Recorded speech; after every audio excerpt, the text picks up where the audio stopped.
परमार वंश का इतिहास। परमार शब्द का अर्थ होता है शत्रु को मारने वाला। जानकारी के स्रोत की बात की जाए तो परमार शिलालेख हिम कवि पद्मगुप्त द्वारा रचित नक्श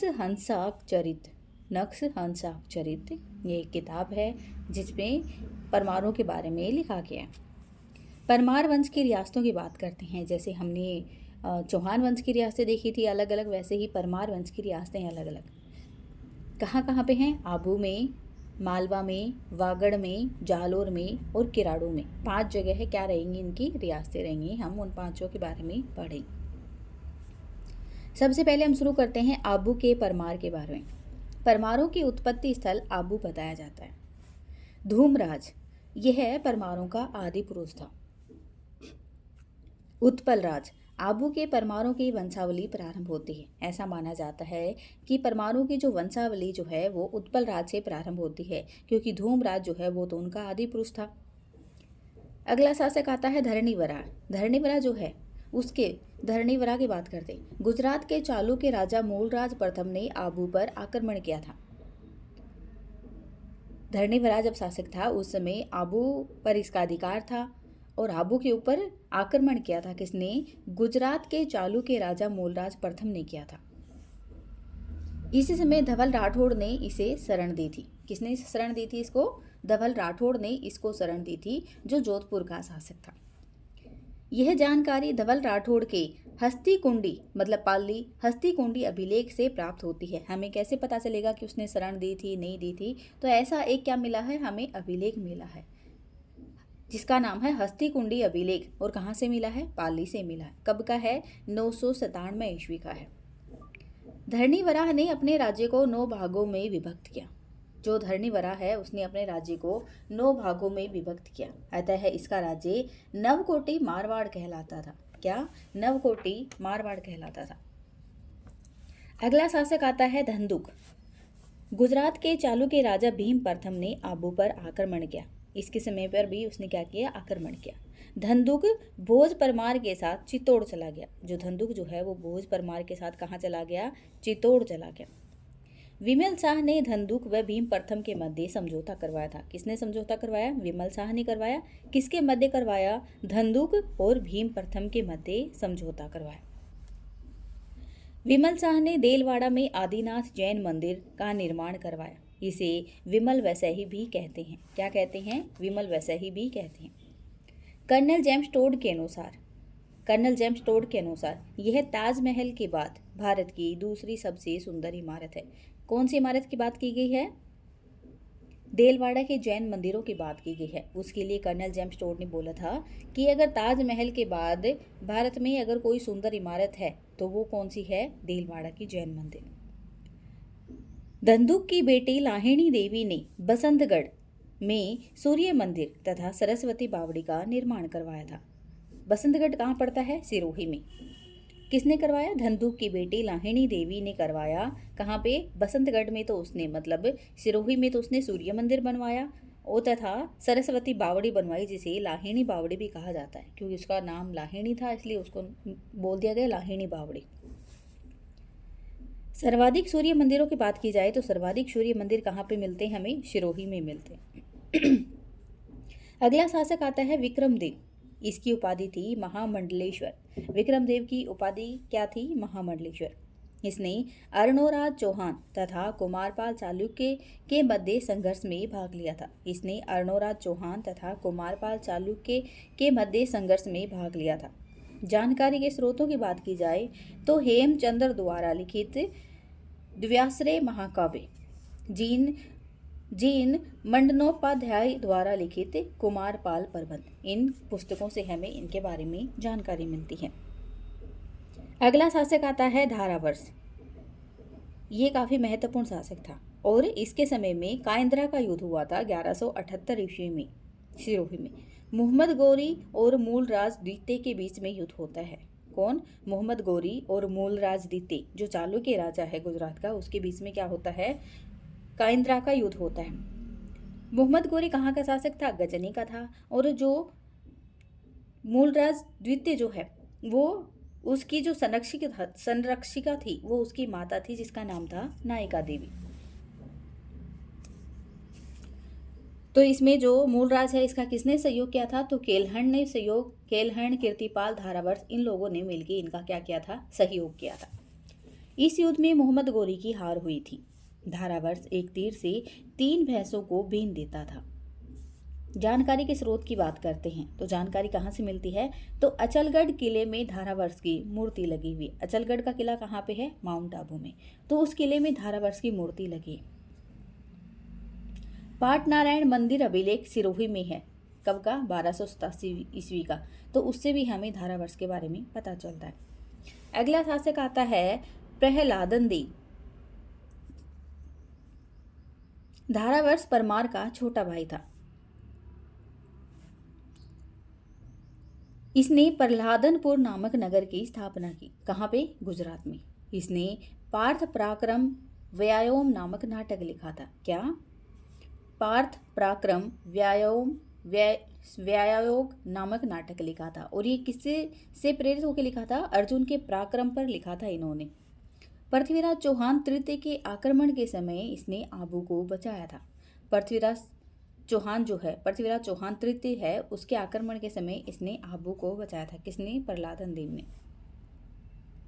सोमेश्वर की पुस्तक कीर्ति कौमुदी से हमें प्रहलादन देव की जानकारी मिलती है।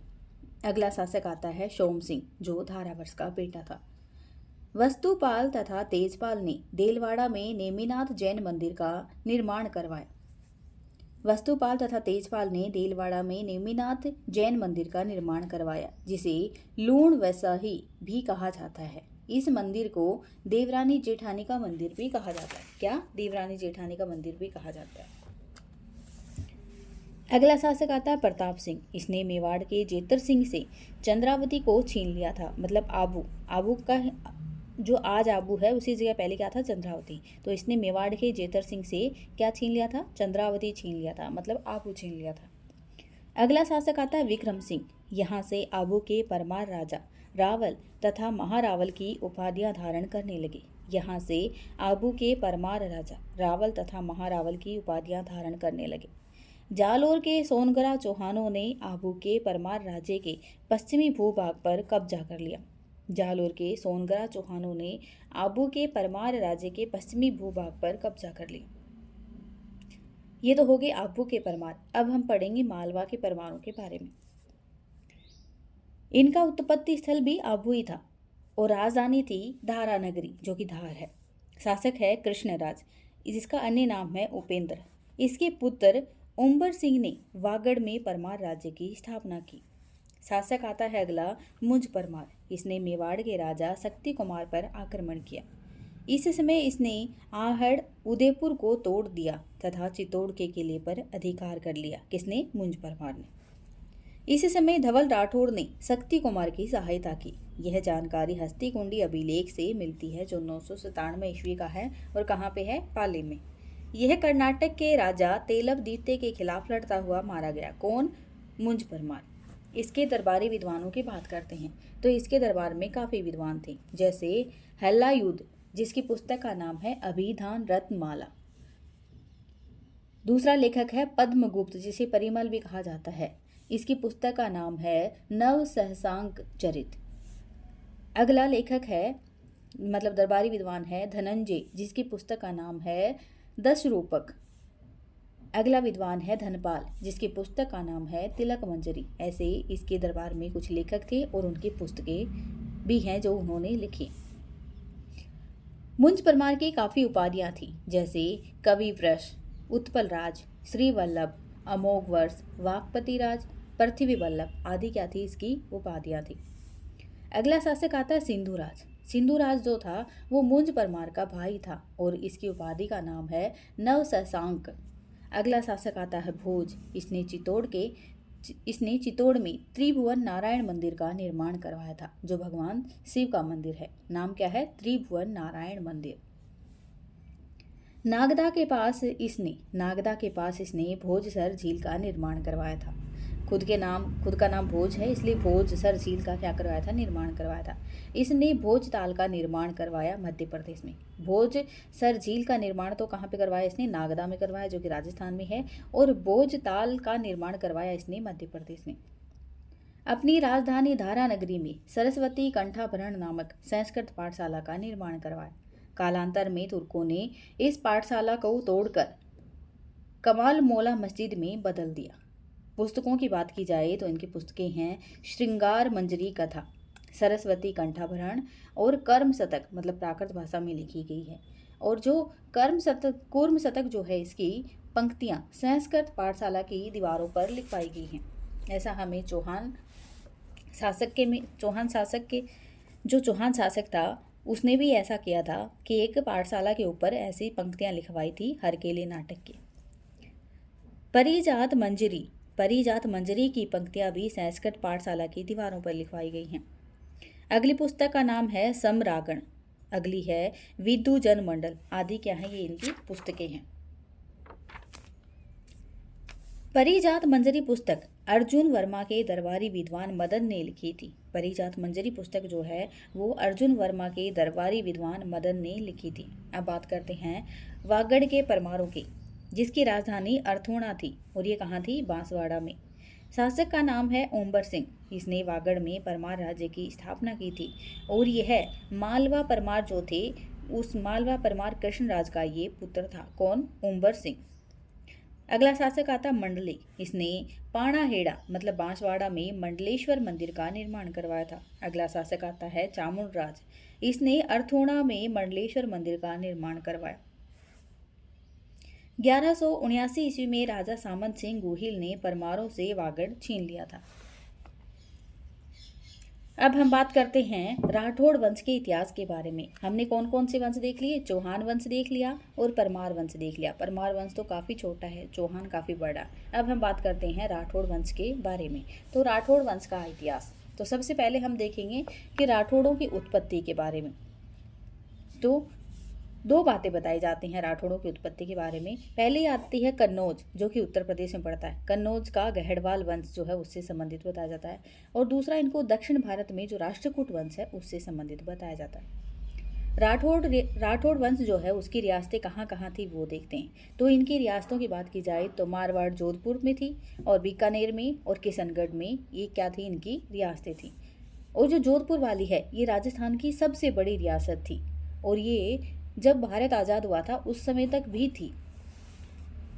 मारवाड़ का इतिहास, मारवाड़ में राठौड़ वंश का शासन था।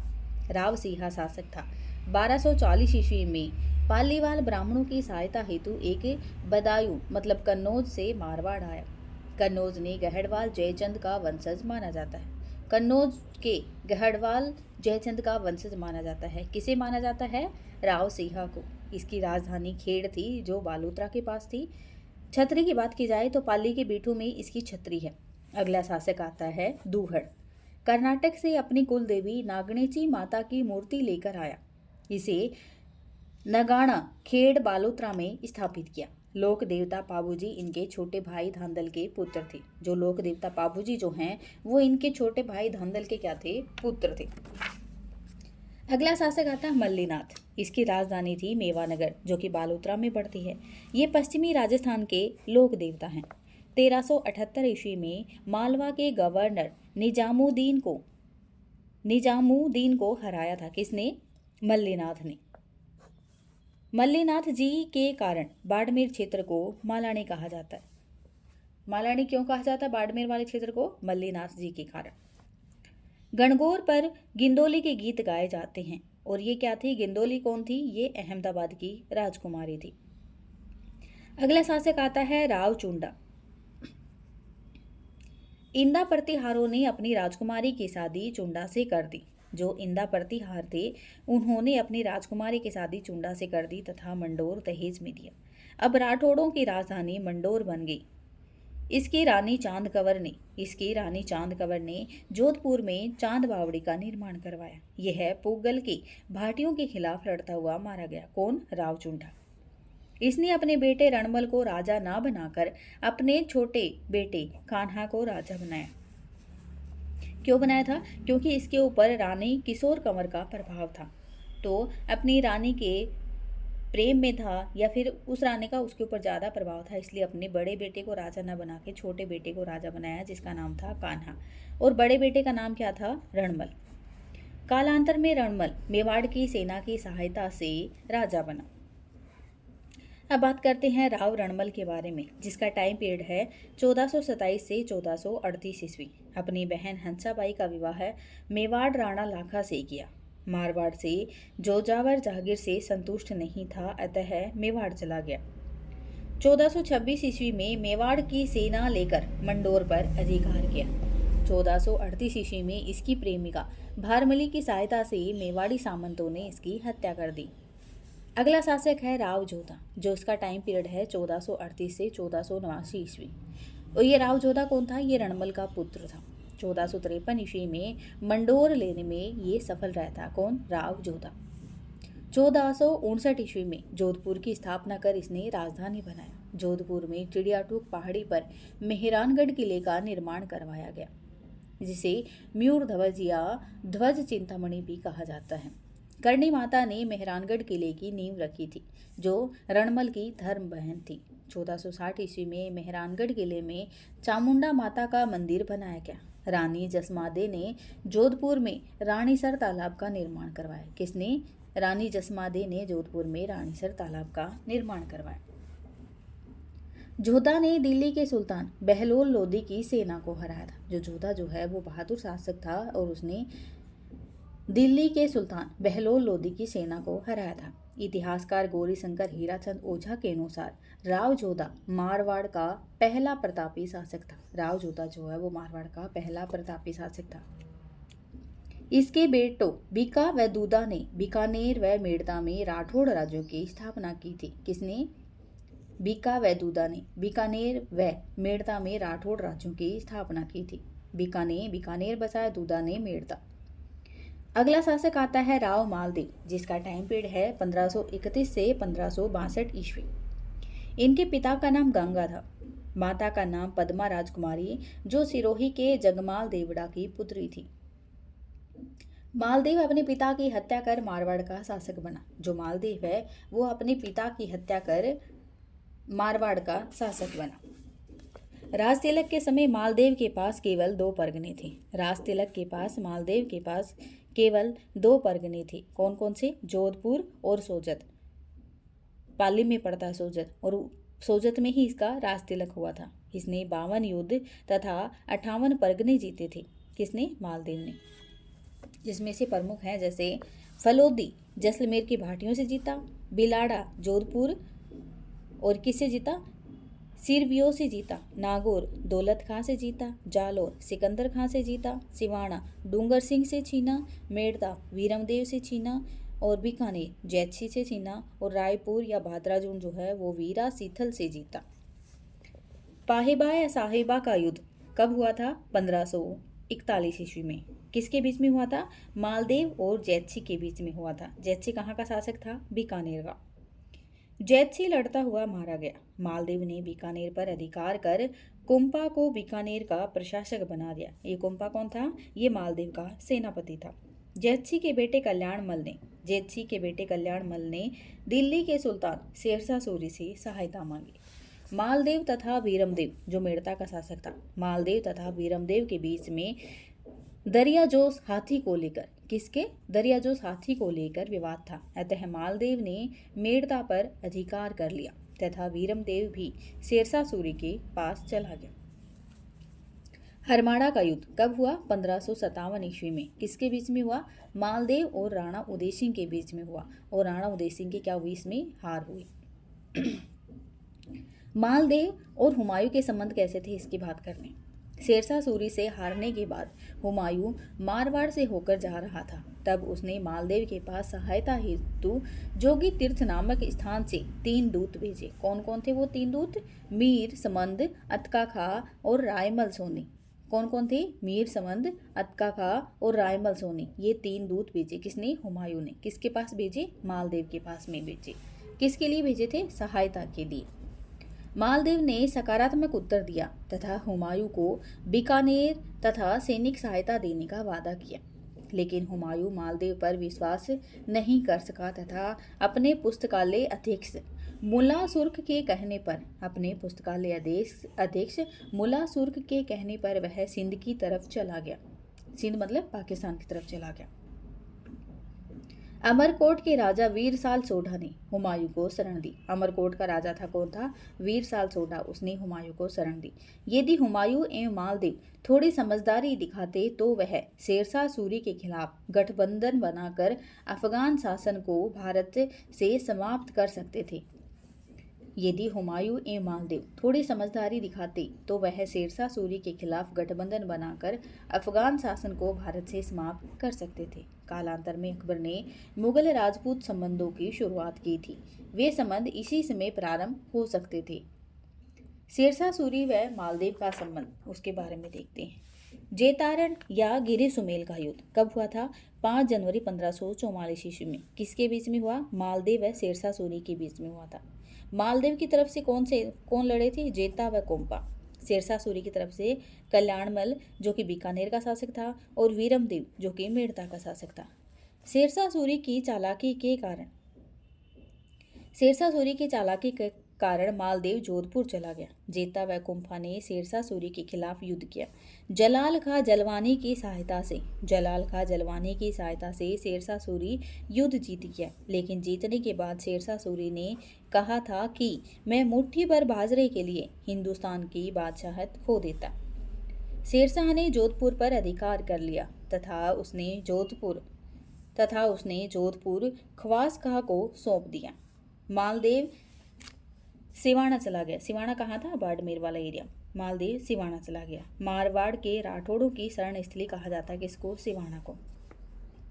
थोड़े दिनों के बाद मालदेव ने जोधपुर पर पुनः अधिकार कर लिया। शेरशाह सूरी के साथ संबंधों में मालदेव ने कूटनीतिक गलतियां की। उसने वीरमदेव तथा कल्याणमल को शेरशाह के पास जाने का मौका दिया, अन्यथा वह शेरशाह के खिलाफ राठौड़ों का गठबंधन बना सकता था। यदि वह शेरशाह की चालाकियों में नहीं फंसता तो गिरी सुमेल का युद्ध जीत जाता। अब बात करते हैं उमादे की।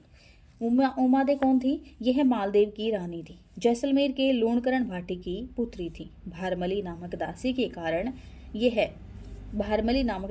कारण यह मालदेव से नाराज हो गई थी। अतः उमादे को रूठी रानी भी कहा जाता है। इसने अपना कुछ समय अजमेर के तारागढ़ किले में बिताया था, लेकिन बाद में केलवा जो कि राजसमंद में पड़ता है, बाद में केलवा चली गई थी। जल्ला क्या होता है? जल्ला होता है महिलाओं द्वारा बारात का डेरा देखने जाते समय गाया जाने वाला गीत। मालदेव के दरबारी विद्वानों की बात करते कौन कौन थे? ईसरदास जी, पश्चिमी राजस्थान के लोक देवता। इनकी पुस्तकों का नाम है हाला झाला री कुंडलिया, जिसे सूर सतसई भी कहा जाता है, देवीयाण और हरिरस। ये क्या हैं? ईसरदास जी की पुस्तकें हैं। अगला दरबारी विद्वान है इनका आसानंद जी।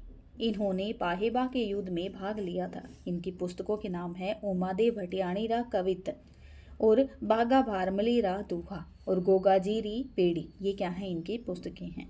स्थापत्य कला की बात करें तो मालदेव ने जोधपुर का परकोटा बनाया। मालदेव ने क्या किया? जोधपुर का परकोटा बनाया। सोजतपाली में दुर्ग बनवाया, पोखरण में किलों का निर्माण करवाया, रिया नागौर में करवाया, मेड़ता नागौर में। इनमें क्या करवाया? उसने किलों का निर्माण करवाया। मतलब स्थापत्य कला में भी उसने काफ़ी अहम योगदान दिया। रानी स्वरूप दे ने स्वरूप सागर तालाब जोधपुर का निर्माण करवाया, जिसे बहुजीरो तालाब भी कहते हैं। रानी स्वरूप दे ने स्वरूप सागर तालाब का निर्माण करवाया। कहाँ पे? जोधपुर में, जिसे बहुजीरो तालाब भी कहते हैं। उपाधियों की बात की जाए तो इनकी उपाधियां हैं जैसे हिंदू बादशाह है और हसमत वाला राजा इनकी 2 उपाधियां हैं। और ये जो हसमत वाला राजा है ये अबुल फजल व निजामुद्दीन द्वारा दी गई थी। मालदेव ने अपने बड़े बेटे राम एवं उदय सिंह को राजा न बनाकर अपने छोटे बेटे चंद्रसेन को राजा बनाया। मतलब चंद्रसेन से बड़े 2 और राजकुमार थे और उनको नहीं बनाया, चंद्रसेन को बनाया। मतलब तीसरे नंबर के बेटे को इसने राजा बनाया। अब बात करते हैं चंद्रसेन के बारे में, जिसका टाइम पीरियड था 1562 से 1582 ईस्वी। इसने अपने भाई राम को नाडोल, पाली पाली में पड़ता है नाडोल, तो इसने अपने भाई राम को नाडोल तथा उदय सिंह को लोहावट के युद्ध में हराया। लोहावट कहाँ पड़ता है? जोधपुर में। तो इसने अपने बड़े भाई राम को तो नाडोल के युद्ध में हराया तथा उदय सिंह को लोहावट के युद्ध में हराया। अतः राम अकबर के पास चला गया। 1564 ईस्वी में अकबर ने राम की सहायता हेतु हुसैन कुली बेग को भेजा। चंद्रसेन भाद्राजून चला गया, मतलब कहाँ चला गया? जालोर चला गया। 1570 ईस्वी में चंद्रसेन अकबर के नागौर दरबार में गया, लेकिन अकबर का झुकाव उदय सिंह की तरफ देख वह अकबर से बिना मिले ही वापस आ गया। अकबर ने भाद्राजून पर आक्रमण किया, अतः चंद्रसेन सिवाना चला गया। 1574 ईस्वी में अकबर ने बीकानेर के रायसिंह को आक्रमण हेतु भेजा। रायसिंह ने कल्ला राठौड़ से सोजत छीन लिया, लेकिन वह फत्ता राठौड़ से सिवाना नहीं जीत पाया। 1576 ईस्वी में मुगल सेनापति शाहबाज खान ने सिवाना पर अधिकार कर लिया। कौन था मुगल सेनापति? शाहबाज खान। और इससे क्या किया? इसने सिवाना छीन लिया। 1576 ईस्वी में चंद्रसेन ने पोखरण का किला जैसलमेर के हरराज को बेचा। चंद्रसेन ने पोखरण का जो किला था वो किसे? जैसलमेर के हरराज को बेचा। चंद्रसेन आजीवन अकबर के साथ संघर्ष करता रहा तथा इसने अकबर की अधीनता स्वीकार नहीं की। और कौन था जिसने अकबर की अधीनता स्वीकार नहीं की थी? इसने रामपुरा क्षेत्र में मुगल सेनापति जलाल खां को मार दिया। रामपुरा कहाँ पड़ता है? मालवा में। चंद्रसेन के साथियों की बात करते हैं, तो कौन थे चंद्रसेन के साथी? सुखराज, सुजा और देवीदास। ये कौन थे? चंद्रसेन के साथी थे। 1581 ईस्वी में सारंग की पहाड़ियाँ कहाँ पड़ती हैं? पाली में। 1581 ईस्वी में सारंग की पहाड़ियों में सिंचियाई नामक गांव में चंद्रसेन की मृत्यु हो गई। बेरीसाल द्वारा जहर देने के कारण हुई। जोधपुर कहाँ पड़ता है? जोधपुर भाद्राजून। अच्छा, ये जोधपुर से भाद्राजून गया, फिर सिवाना, फिर पीपलूद, कणुजा, सारंग जो पाली में पड़ता है, और ये पूरे लाइफ में घूमता ही रहा। सिवाना, पीपलूद और कानुजा ये तीनों ही स्थल कहाँ पड़ते हैं? ये बाड़मेर में पड़ते हैं। अब बात करते हैं उपाधियों के बारे में। मारवाड़ का प्रताप कहा जाता है किसको? चंद्रसेन को। किसके द्वारा कहा गया था? विश्वेश्वर नाथ रेऊ द्वारा कहा गया। प्रताप का अग्रगामी कहा गया इसे, और मारवाड़ का भूला बिसरा राजा भी कहा गया। चंद्रसेन तथा प्रताप में क्या समानता थी, ये बात करते हैं। दोनों ने अकबर की अधीनता स्वीकार नहीं की थी। दोनों ने छापामार युद्ध प्रणाली का अनुसरण किया। दोनों को अपने भाइयों के विरोध का सामना करना पड़ा। जैसे जगमाल तथा सगर ने प्रताप का विरोध किया तथा राम व उदय सिंह चंद्रसेन के खिलाफ थे। दोनों को अपने राज्य से बाहर शरण लेनी पड़ी। जैसे प्रताप ने छप्पन के मैदान मतलब माही नदी के पास वाले क्षेत्र में शरण ली थी तथा डूंगरपुर के शासक आस्करण ने चंद्रसेन को शरण दी थी। दोनों के अधिकतर राज्यों पर अकबर ने अधिकार कर लिया था, लेकिन फिर भी थोड़ी सी भूमि के बल पर संघर्ष करते रहे। चंद्रसेन तथा प्रताप में असमानता क्या थी वो देखते हैं। प्रताप का मुगल विरोध उसके राज तिलक के साथ ही प्रारंभ हो गया था, लेकिन चंद्रसेन का मुगल विरोध नागौर दरबार के बाद प्रारंभ हुआ। प्रताप का मुगल विरोध उसकी मृत्यु के बाद भी उसके बेटे अमर सिंह ने जारी रखा, लेकिन चंद्रसेन का मुगल विरोध उसकी मृत्यु के साथ ही समाप्त हो गया। प्रताप ने अकबर का प्रत्यक्ष सामना किया, जैसे हल्दी घाटी का युद्ध और दिवेर का युद्ध, लेकिन चंद्रसेन ऐसा नहीं कर पाया। प्रताप ने चावंड को अपना स्थायी केंद्र बनाया, लेकिन चंद्रसेन ऐसा कोई केंद्र स्थापित नहीं कर पाया। प्रताप ने मेवाड़ की जनता में राष्ट्रवादी भावनाओं का संचार किया था, लेकिन चंद्रसेन ऐसा नहीं कर पाया। इन असमानताओं के बावजूद भी चंद्रसेन को मारवाड़ का प्रताप कहा जाता है, क्योंकि चंद्रसेन की भौगोलिक परिस्थितियां प्रताप की तुलना में प्रतिकूल थी, क्योंकि मेवाड़ एक पर्वतीय प्रदेश था जहां छापामार युद्ध लंबे समय तक किया जा सकता था, जबकि मारवाड़ एक मैदानी मरुस्थल था। प्रताप को भामासा तथा ताराचंद जैसे दानवीर साथियों का सहयोग मिला, लेकिन चंद्रसेन को ऐसे सहयोग की कमी थी। अब हम बात करते हैं नागौर दरबार के बारे में। कब लगा था? 1570 ईस्वी में अकबर द्वारा आयोजन किया गया था। इसका उद्देश्य था अकाल राहत कार्य। वास्तविक उद्देश्य था राजस्थान के राजाओं द्वारा अधीनता स्वीकार करवाना। जैसलमेर के हरराज उदय सिंह, चंद्रसेन का छोटा भाई था कौन? उदय सिंह, जो कि जोधपुर का था, एवं कल्याणमल बीकानेर का था, ने अकबर की अधीनता स्वीकार कर ली। क्वेश्चन आता है कि ये जो नागौर दरबार था, इसमें किस शासक ने अकबर की अधीनता स्वीकार कर ली थी? तो किसने की थी? जैसलमेर के हरराज ने कर ली थी, और जोधपुर के उदय सिंह ने कर ली थी, और बीकानेर के कल्याणमल ने अकबर की अधीनता स्वीकार कर ली थी। इस दौरान अकबर ने शुक्र तालाब का निर्माण करवाया था नागौर में। कौन सा तालाब? शुक्र तालाब। महत्व की बात की जाए तो बिना लड़े कूटनीति से राजस्थान के राजाओं ने अधीनता स्वीकार कर ली। राजस्थान के राजा दो भागों में बंट गए। कौन कौन से भाग थे वो? एक तो थे मुगल सहयोगी, जो मुगलों का सहयोग करते थे, और एक थे मुगल विरोधी। आश्रित राजाओं की श्रृंखला बन गई, जैसे बीकानेर के राय सिंह व मान सिंह, जो कि आमेर के थे।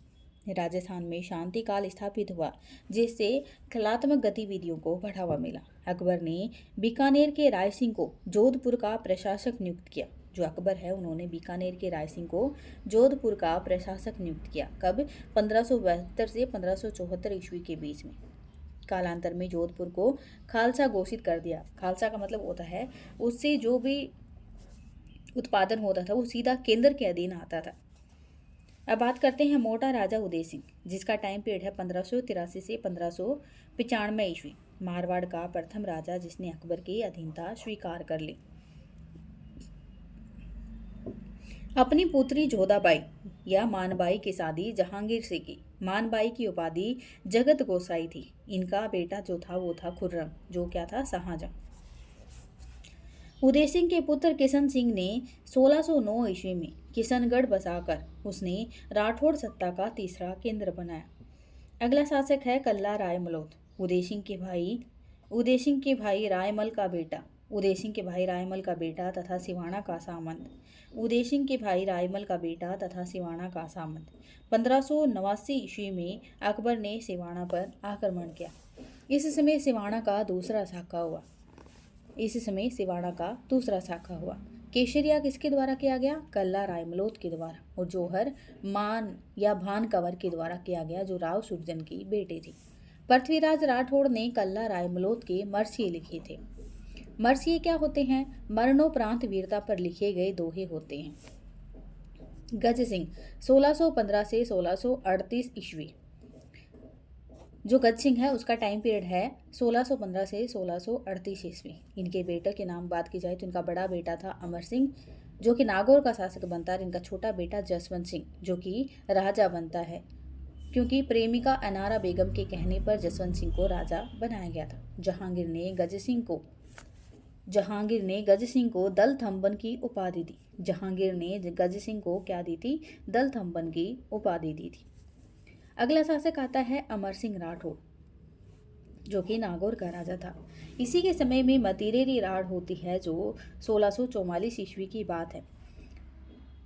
अमर सिंह के अंदर आता था जाकड़िया गांव, और कर्ण सिंह जो बीकानेर का शासक था उसके अंदर आता है सेलवा। और ये जो कर्ण सिंह जो है बीकानेर वाला, ये जीत जाता है। जानकारी कहाँ से मिलती है? तो जानकारी काशी छंगाणी छत्रपति रासो से मिलती। शाहजहां के दरबार में मीर बख्शी सलावत खां को मार दिया था, और ये मीर बख्शी कौन था? ये रक्षा मंत्री था।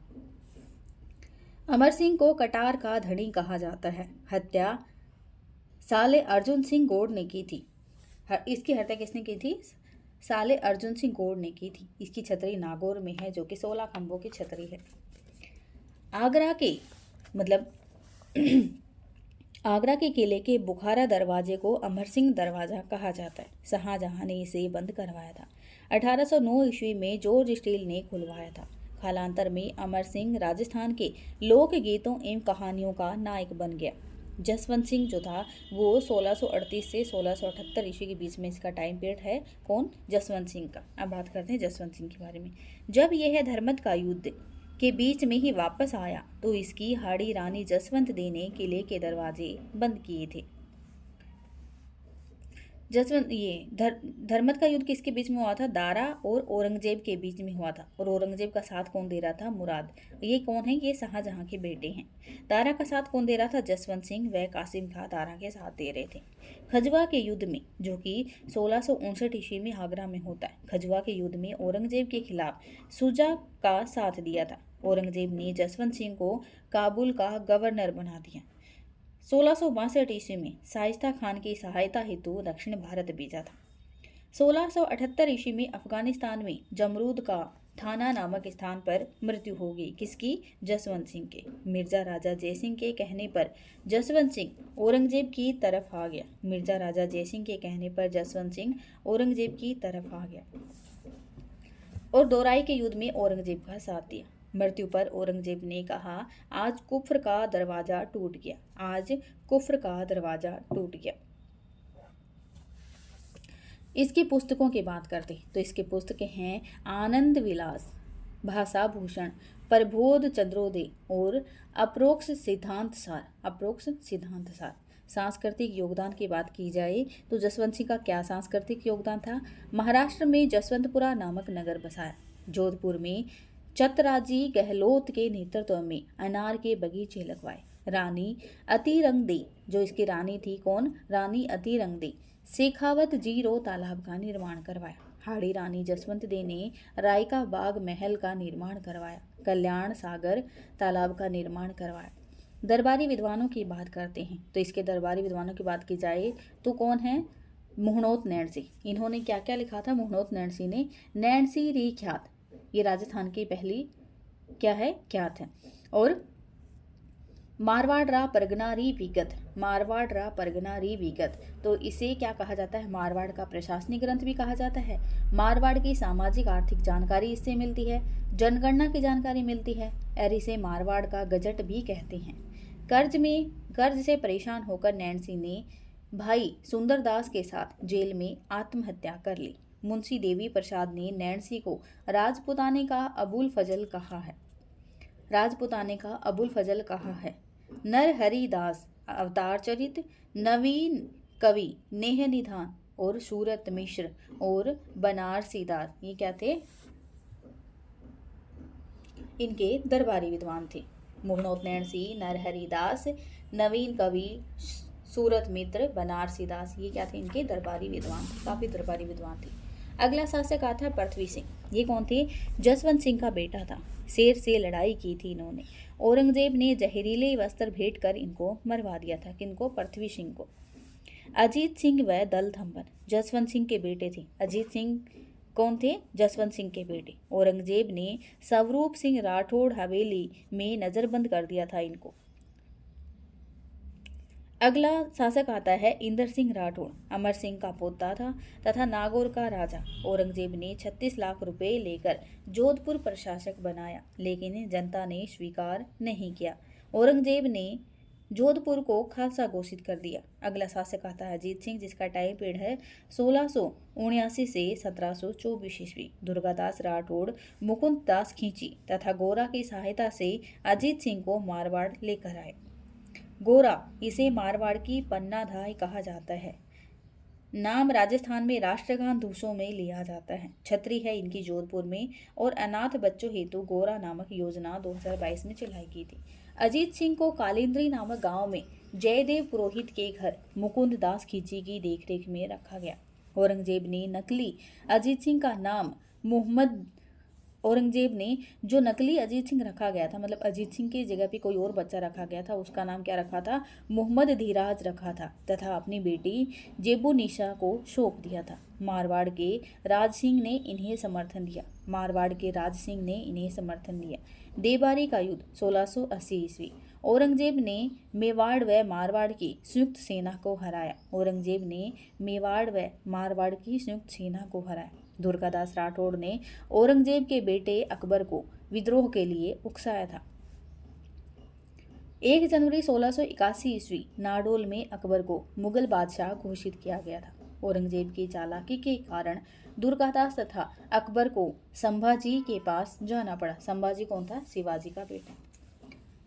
बुलंद अख्तर व सफिये तुनिसा अकबर के पुत्र व पुत्री जिनका पालन पोषण दुर्गादास जी ने किया तथा ईश्वरदास नागर के कहने पर औरंगजेब को सौंप दिया। वर्ष 1708 ईस्वी में देवारी समझौते के बाद अजीत सिंह जोधपुर का राजा बना। अजीत सिंह ने दुर्गादास राठौड़ को देश निकाला दे दिया। अजीत सिंह ने अपनी बेटी इंद्र कंवर की शादी मुगल बादशाह फर्रुखशेर से की। इंद्र कंवर अंतिम हिंदू राजकुमारी थी जिसकी शादी किसी मुगल बादशाह से हुई थी। अजीत सिंह की हत्या उसके बेटे भगत सिंह ने की थी। अजीत सिंह के अंतिम संस्कार में कई पशु पक्षी जलकर मर गए। इनकी पुस्तकों की बात की जाए तो इनकी पुस्तकें हैं दुर्गा पाठ भाषा, गुणसागर, गज उद्धार, निर्वाण रादुहा और अजीत सिंह रा कवित। ये क्या है? इनकी पुस्तकें हैं। अब बात करते हैं दुर्गादास राठौड़ के बारे में। इनके पिता का नाम आस्करण था, माता का नाम नेत कंवर था। इनका जन्म जोधपुर के सालवा में हुआ और जागीर जो थी वो इनको आस्करण ने दी थी। जागीर का नाम क्या था? लूणेवा। दुर्गादास ने अजीत सिंह को राजा बनाने हेतु 30 वर्ष संघर्ष किया था। 1678 ईस्वी से 1708 ईस्वी तक मेवाड़ के अमर सिंह द्वितीय ने दुर्गादास को रामपुरा व विजयनगर की जागीरें दी थी। इनकी छतरी उज्जैन में सिप्रा नदी के किनारे है। उपाधियों की बात की जाए तो इनको राठौड़ों का यूलिसेस कहा जाता है। किसने कहा था? जेम्स टोड ने कहा था। राजपुताने का गेरीबाल्डी और मारवाड़ रा अणबिंद्या मोती भी कहा जाता है इनको। गौरीशंकर हीराचंद ओझा ने अपनी पुस्तक जोधपुर राज्य का इतिहास की द्वितीय संस्करण को दुर्गादास राठौड़ को समर्पित किया है।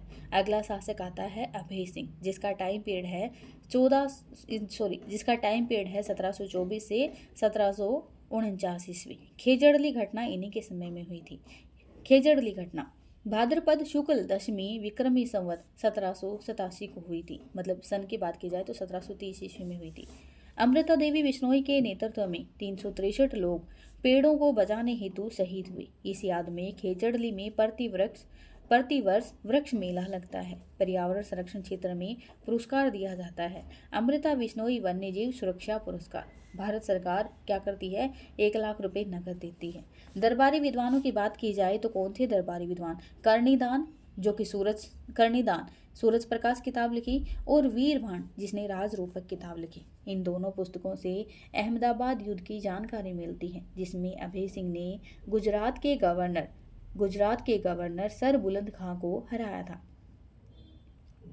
अगला शासक आता है मान सिंह। अगला शासक कौन आता है? मान सिंह जिसका टाइम पीरियड है 1803 से 1843 ईस्वी, मतलब लगभग 40 साल। मान सिंह जब जालोर में था तब देवनाथ ने उसके राजा बनने की भविष्यवाणी की थी।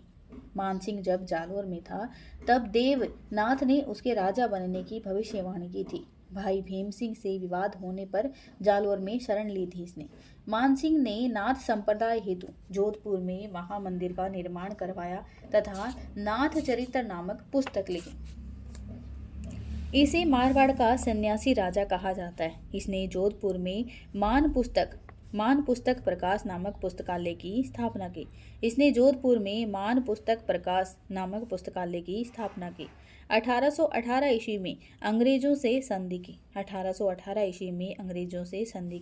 1827 ईस्वी में नागपुर के आपा साहिब भोंसले को अंग्रेजों के खिलाफ शरण दी थी इसने।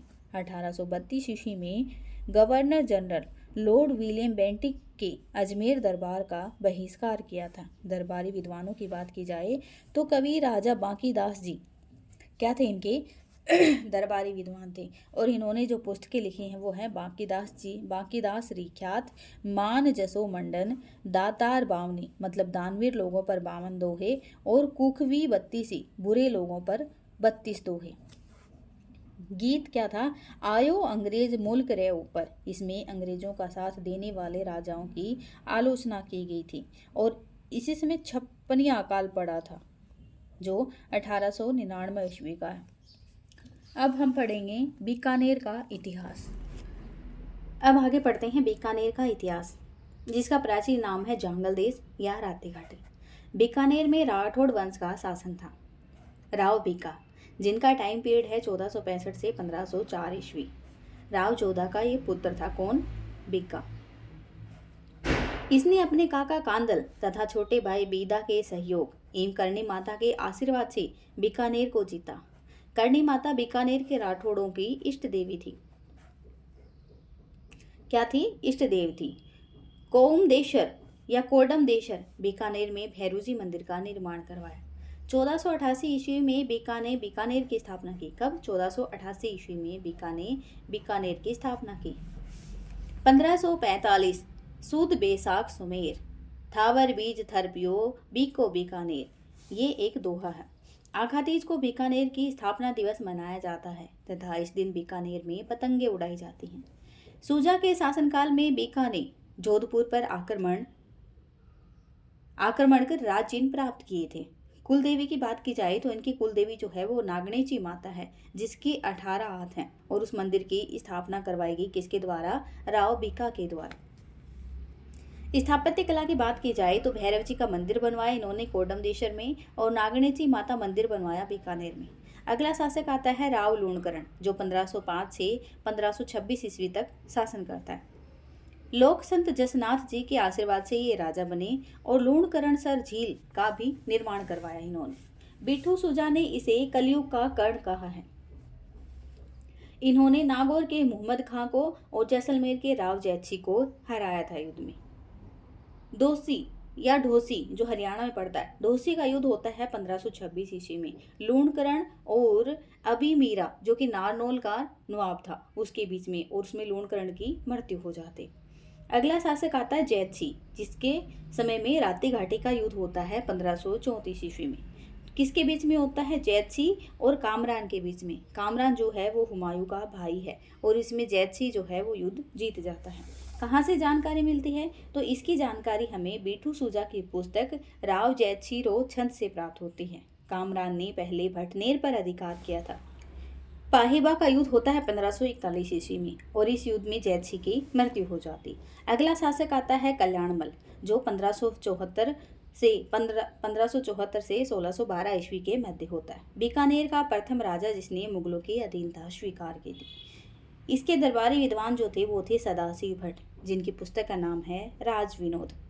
1527 ईस्वी में खानवा के युद्ध में भाग लिया। गिरी सुमेल युद्ध में शेरशाह सूरी का इन्होंने साथ दिया।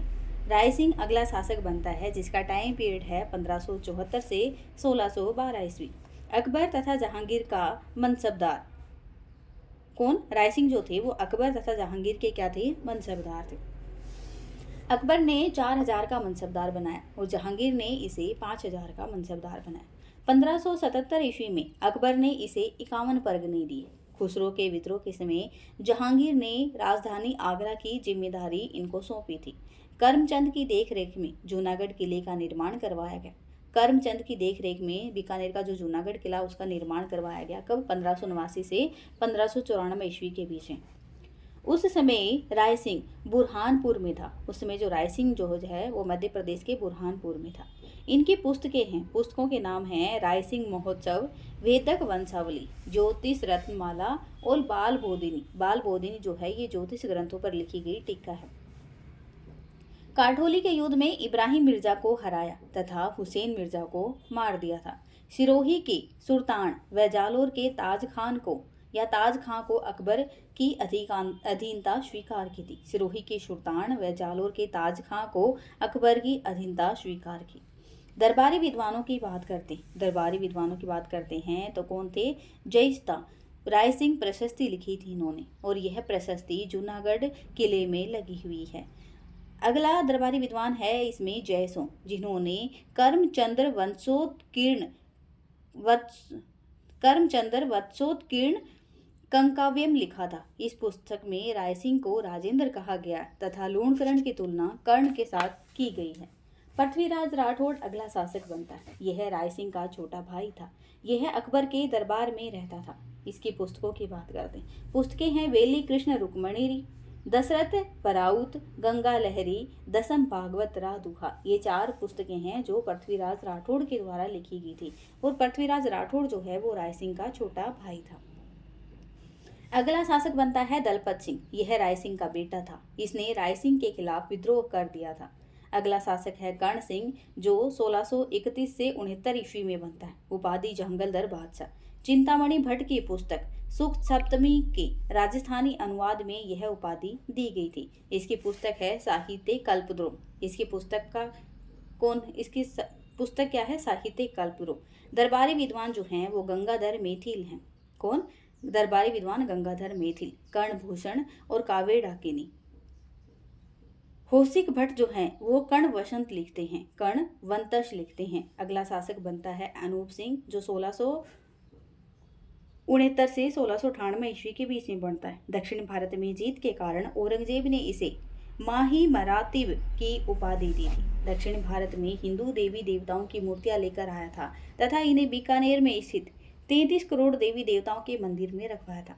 यहाँ पर हेरम गणपति की मूर्ति भी है, शेर पर सवार गणेश जी।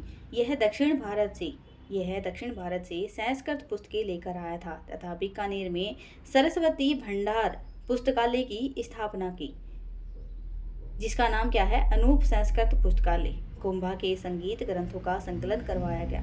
संस्कृत पुस्तकों का राजस्थानी भाषा में अनुवाद करवाया गया, जैसे शुक कारिका, बेताल पचीसी, गीता। आनंद राव ने इसका अनुवाद किया था। पुस्तकों की बात की जाए तो अनूप विवेक, जो तंत्र शास्त्र पर आधारित है, काम प्रबोध, जो काम शास्त्र पर आधारित है, श्राद्ध प्रयोग चिंतामणि और अनूपोदय, जो गीत गोविंद पर टिका है। दरबारी विद्वानों की बात की जाए तो दरबारी विद्वानों में है भाव भट्ट, जिनकी पुस्तकें हैं संगीत अनूप अंकुश, अनूप संगीत विलास, अनूप संगीत रत्नाकर। ये क्या है? इनकी पुस्तकें हैं। और भी हैं इनके दरबारी विद्वान, जैसे अनंत भट्ट, जिनकी पुस्तक का नाम है तीर्थ रत्नाकर। उदय चंद्र, इनकी पुस्तक का नाम है पांडित्य दर्पण। अनूप सिंह का शासनकाल बीकानेर की चित्रकला का स्वर्ण काल था। 33 करोड़ देवी देवताओं की साल का निर्माण अभय सिंह ने मंडोर में करवाया था। 33 करोड़ देवी देवताओं की साल का निर्माण अभय सिंह ने मंडोर में करवाया था। सूरत सिंह, जो 1787 से 1828 ईस्वी तक शासक रहता है। 1805 ईस्वी में इसने भटनेर पर अधिकार कर लिया। उस दिन मंगलवार था, इसलिए भटनेर का नाम बदलकर हनुमानगढ़ कर दिया गया था। 1814 ईस्वी में इसने चूरू पर अधिकार किया था। इस समय चूरू के किले से चांदी के गोले दागे गए। इस पर सयोजी सिंह चूरू का सामंत था। कौन था? सयोजी सिंह जो है वो चूरू का क्या था? सामंत था। जॉर्ज थॉमस ने बीकानेर पर 2 बार आक्रमण किया था। 1818 ईस्वी में इसने अंग्रेजों के साथ संधि कर ली थी। देशनोक, बीकानेर में तो जो देशनोक पड़ता है, देशनोक में करणी माता के मंदिर का निर्माण करवाया गया। गिंगोली के युद्ध में जयपुर के जगत सिंह द्वितीय का सहयोग किया गया था। जो गिंगोली का युद्ध हुआ था उसमें जो जयपुर का जगत सिंह द्वितीय था उसका सहयोग किया गया। रतन सिंह, जो 1828 से 1851 ईस्वी तक शासक रहा। बासण पीर का युद्ध होता है इसके समय में, जो जैसलमेर में है, 1829 ईस्वी में। इसमें कौन लड़ते हैं? एक साइड रतन सिंह और दूसरी ओर गज सिंह, जो कि जैसलमेर का शासक था, और गज सिंह की इसमें जीत होती है। यह राजस्थान की किन्हीं 2 रियासतों के मध्य अंतिम युद्ध था। बीकानेर के रतन बिहारी मंदिर, जो श्री कृष्ण का मंदिर है, उसका निर्माण करवाया गया।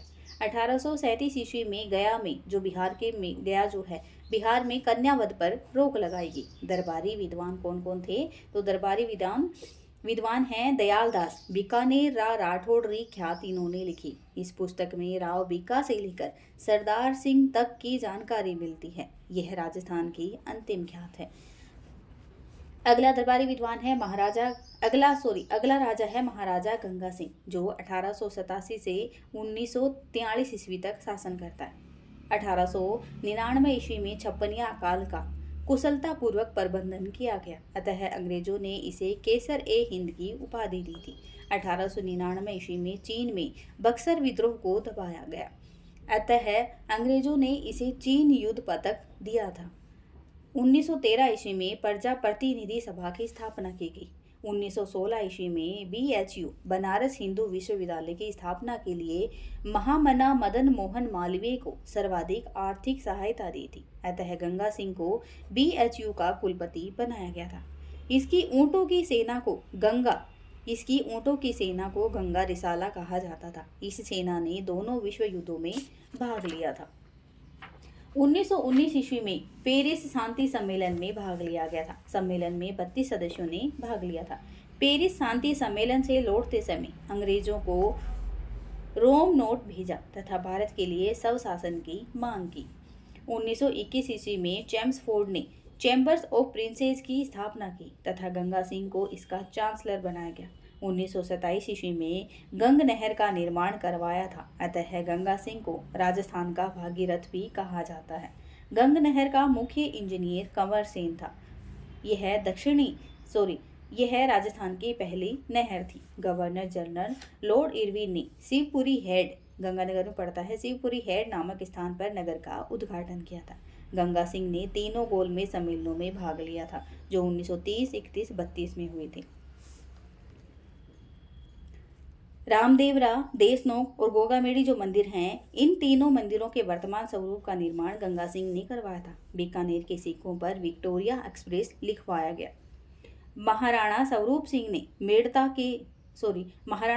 सिंह ने मेवाड़ के सिक्कों पर दोस्ती लंदन लिखवाया था। बीकानेर में लालगढ़ महल का निर्माण करवाया गया।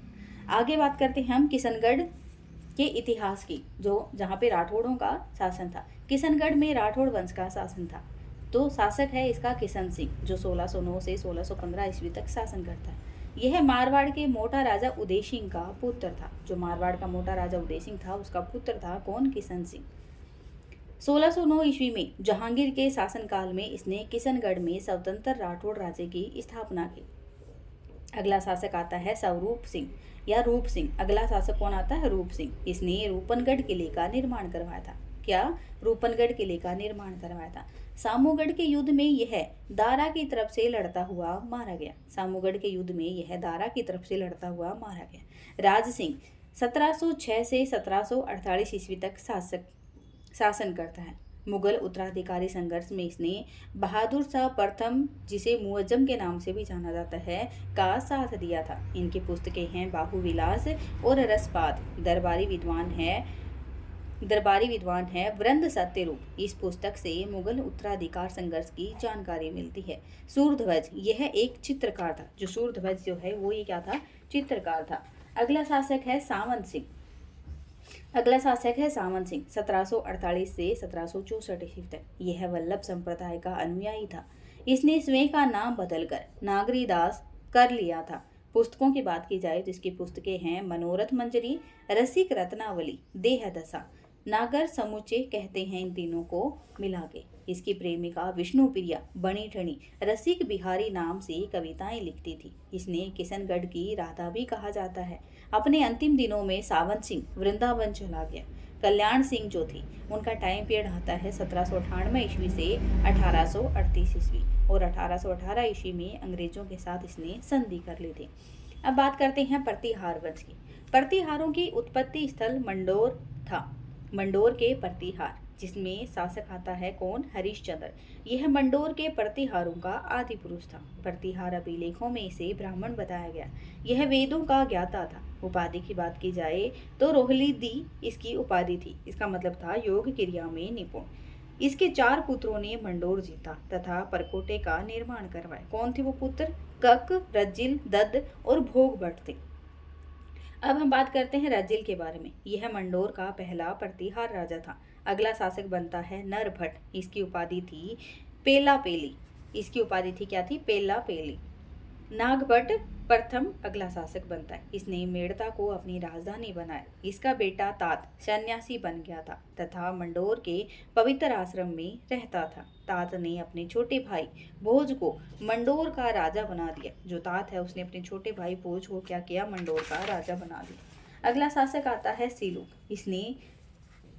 इसने त्रवणी, फलोदी तथा वल मतलब जैसलमेर पर अधिकार कर लिया। इसने वल के राजा देवराज भट्टी से उसका छत्र छीन लिया था। अगला शासक बनता है कक। इसने मुंगेर, जो बिहार में पड़ता है, मुंगेर के युद्ध में धर्मपाल के खिलाफ वत्सराज प्रतिहार का साथ दिया था। कक व्याकरण, काव्य, ज्योतिष तथा तर्क का ज्ञाता था। जो कक है वो व्याकरण का ज्ञाता था, काव्य का, ज्योतिष का और तर्क का ज्ञाता था। अगला शासक बनता है बाऊ। इसने मंडोर के विष्णु मंदिर में बाउक प्रशस्ति लगवाई। इसने मंडोर के विष्णु मंदिर में बाउक प्रशस्ति लगवाई जो 837 ईस्वी की है। मंडोर के प्रतिहारों की जानकारी का ये स्रोत है। अगला शासक आता है कक्कुक। इसके समय में घटियाला अभिलेख लगा जो 861 ईस्वी में है और जोधपुर में लगा। और इसके 2 अभिलेख हमें और प्राप्त होते हैं, जैसे माता की शाल जैन मंदिर जो है उससे भी हमें प्राप्त होता है जो प्राकृत भाषा में है, और एक खाखू देवल स्थान जो है वहां से भी हमें संस्कृत भाषा में एक अभिलेख प्राप्त होता है जिसे गणपति स्तंभ कहते हैं। इसने मंडोर तथा रोहिंसकूप में जय स्तंभ लगवाए थे। इसने मंडोर तथा रोहिंसकूप में जय स्तंभ लगवाए थे। रोहिंसकूप जो है वो बाजार निर्माण करवाया गया था यहाँ पे, और मंडोर कहाँ, घटियाला। चेराई अभिलेख जो है वो 936 ईस्वी का प्रतिहार दुर्लभ राज के पुत्र जसकरण की जानकारी देता है। सहजपाल का अभिलेख 1139 ईस्वी में नाडोल के चौहान रायपाल ने प्रतिहारों से मंडोर छीन लिया था। इसके पुत्र सहजपाल का अभिलेख मंडोर से प्राप्त होता है। कालांतर में इंदा प्रतिहारों ने अपने राजा हमीर प्रतिहार से परेशान होकर मारवाड़ के राव चुंडा राठौड़ को मंडोर दहेज में दिया।